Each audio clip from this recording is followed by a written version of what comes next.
நரியும் கொக்கும். அது ஒரு அடர்ந்த காடு. அங்கு பல மிருகங்கள் வாழ்ந்து வந்தன. அந்த காட்டில் நரி ஒன்று வசித்து வந்தது. அதற்கு எப்போதும் யாரையாவது ஏமாற்றி அவர்கள் ஏமாறுவதைக் கண்டு மனம் மகிழ்வது பொழுதுபோக்காக இருந்தது. அதே காட்டில் அறிவுமிக்க கொக்கு ஒன்றும் இருந்தது. அந்த கொக்கு அனைத்து மிருகங்களிடமும் நன்மதிப்பை பெற்று இருந்தது. இதை பொறுக்க முடியாத நயவஞ்சக நரி அந்த கொக்கை எப்படியாவது ஏமாற்ற வேண்டும் என்று நினைத்தது. ஒரு நாள் கொக்கு நரியின் குகை இருக்கும் வழியில் வந்து கொண்டிருந்தது. நரி அந்த கொக்கை பார்த்து, "நண்பனே, உன்னுடைய அறிவை பற்றி கேள்விப்பட்டிருக்கிறேன். நான் நாளை உனக்கு ஒரு விருந்து வைக்க விரும்புகிறேன். உன்னால் வர முடியுமா?" என்று கேட்டது. கொக்கும் "சரி, வருகிறேன்" என்று கூறிவிட்டு சென்றது. அடுத்த நாள் நரி சுவைமிக்க சூப் ஒன்றை செய்தது. அன்று மாலை கொக்கு நரியின் இடத்திற்கு சென்றது. நரியோ திட்டமிட்டபடி சூப்பை அகன்ற இரு தட்டில் ஊற்றியது. ஒன்றை கொக்கிடம் கொடுத்தது. கொக்கினால் வாய் அகன்ற தட்டில் உள்ள சூப்பை குடிக்க முடியவில்லை. நரியோ நக்கி நக்கி அந்த சூப்பை குடித்துவிட்டு, "நண்பனே, இந்த சூப்பை உனக்காக செய்தேன். எப்படி இருந்தது?" என்று சிரித்து கொண்டே கேட்டது. கொக்கு ஏமாற்றப்பட்டதை உணர்ந்தது.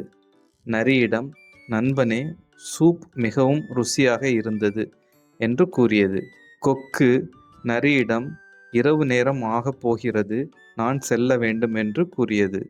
"செல்லும் முன், இன்று நீ எனக்கு விருந்து வைத்தாய். பதிலுக்கு நான் நாளை உனக்கு விருந்து வைக்கலாம் என்று நினைக்கிறேன். உன்னால் வர முடியுமா?" என்று கேட்டது.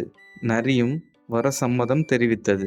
நரியோ கொக்கை ஏமாற்றி விட்டேன் என்ற கர்வத்துடன் சந்தோஷமாக உறங்க சென்றது. கொக்கு பசியுடனும் வருத்தத்துடனும் பறந்து சென்றது. அடுத்த நாள் கொக்கு நரிக்கு நல்ல பாடம் புகட்ட வேண்டும் என்று நினைத்தது. பல இறைச்சிகளை போட்டு சுவைமிக்க சூப் ஒன்றை செய்தது. அதன் வாசனை அந்த காடு முழுவதும் பரவியது.